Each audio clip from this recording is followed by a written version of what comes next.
बहुत इंपॉर्टेंट है, कई बार ये एग्ज़ाम में भी आ चुका है, एक्सप्लेनेशन पॉइंट ऑफ व्यू से इम्पॉर्टेंट है आपके लिए ये। तो उनकी जो राइटर हैं विलियम सी डगलस, उसकी उनकी जो है वो प्रधानमंत्री जवाहरलाल नेहरू से बात हो रही है और उन्होंने ये लास्ट स्टेटमेंट दिया प्रधानमंत्री को, क्या, the people I saw in India, जिन लोगों को मैंने इंडिया में देखा, जिन लोगों से मेरी बात हुई इंडिया में, ठीक है, बहुत सारे लोगों से मैं मिला, बहुत सारे लोगों से मैंने बात करी, दोज इन द विलेजेस, चाहे वो विलेजेस के थे, as well as those in high office, या फिर वो किसी बड़े दफ्तर में बड़े ऑफिस में काम करने वाले थे, हैव बोथ, उनमें ये दोनों क्वालिटी थी, कौन कौन सी, प्राइड यानी कि गर्व, सेल्फ रेस्पेक्ट, स्वाभिमान, कुछ भी कह सकते हो आप, उनके अंदर स्वाभिमान भी था, and lively sense of decency and citizenship. तो जो दो क्वालिटीज़ उसने देखी भारत के लोगों के अंदर, उसने कहा have both pride,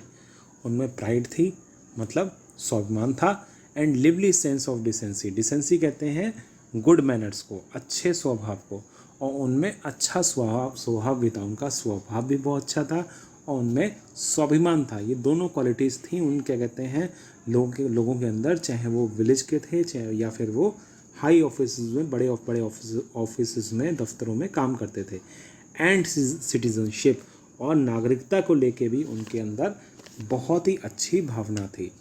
they also have a passion for independence, उनके अंदर स्वतंत्रता को लेके, उनके अंदर स्वतंत्रता के लिए भी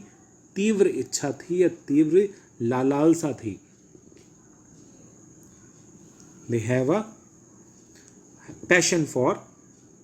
इंडिपेंडेंस, उनके लिए जो इंडिपेंडेंस है, जो हमारी क्या कहते हैं स्वतंत्रता है, फ्रीडम है, फ्रीडम के लिए भी, स्वतंत्रता के लिए भी उनके अंदर बहुत ही एक दृढ़ इच्छा थी, एक पैशन था, स्ट्रॉन्ग डिज़ायर था। पैशन को स्ट्रॉन्ग डिज़ायर भी कह सकते हैं, एक होता है डिज़ायर, एक होता है पैशन, दोनों में यही अंतर है। डिज़ायर इच्छा होती है और पैशन जो होता है बहुत ही दृढ़ इच्छा या बहुत ही स्ट्रॉन्ग डिज़ायर, उसको कहते हैं हम पैशन। तो जो इंडिया के लोग थे उनके लिए, उनके अंदर उनकी स्वतंत्रता के लिए, उनकी इंडिपेंडेंस के लिए, फ्रीडम के लिए बहुत ही ज़्यादा एक तीव्र इच्छा थी। दिस ब्यूटीफुल गर्ल, ये पूरे इस चैप्टर की जो है समरी है, ये वाला जो पैराग्राफ है। दिस ब्यूटीफुल गर्ल, ये छोटी सी लड़की, बॉर्न इन स्क्वेलर, स्क्वेलर कहते हैं गंदगी, ठीक है, डर्टी कंडीशन, गंदे वातावरण में, एंड पॉवर्टी, और गरीबी में, जो कि पैदा हुई थी किस में, एक गंदे वातावरण में, कोई बहुत ज़्यादा अच्छा वातावरण नहीं था, गंदा वातावरण था, दूषित वातावरण था, गंदा मतलब दूषित, जहाँ पे प्रदूषण ज़्यादा होता है, जो प्रदूषित वातावरण था, और गरीबी भी थी। ऐसे वातावरण में ये लड़की, ये बच्ची पैदा हुई। अनएजुकेटेड, पढ़ी लिखी भी नहीं थी, इन uneducated in both grammar and manners, ना तो इसने ग्रामर से, यहाँ मतलब ग्रामर का नहीं है, ग्रामर से यहाँ पे एजुकेशन का मतलब है जो पढ़ाई लिखाई हम लोग स्कूल में करते हैं, ठीक है, ना तो इसने वो नियम कानून पढ़े थे जो स्कूलों में सिखाए जाते हैं, और ना ही इसने मैनर्स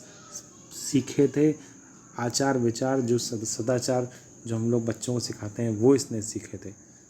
ये कुछ भी इसे नहीं आता था, इसके बावजूद भी had given me a glimpse, इसने मुझे एक ग्लिम्स दी, ग्लिम्स मतलब एक झलक दी, एक क्विक व्यू दिया, एक झलकी दी मुझे, किस चीज़ की, of the warm soul of India, Bharat की जो आत्मा है, वार्म सोल है, बहुत ही अच्छी जो आत्मा है, उसकी इसने मुझे एक झलक दी। जो भारत के लोग कैसे होते हैं, भारत की सोल्स कैसी होती हैं, भारत में जो रहने वाले लोग हैं उसमें किस तरह की आत्मा बसती है, किस तरह की उनकी फीलिंग्स होती हैं, किस तरह के उनके विचार होते हैं, इसकी झलक इस लड़की के अंदर मुझे नज़र आई। सो दैट्स ऑल, ये चैप्टर जो है ख़त्म होता है। अब इससे रिलेटेड जो भी क्वेश्चंस हैं मैं आपको पोस्ट कर दूंगा। Thank you very much.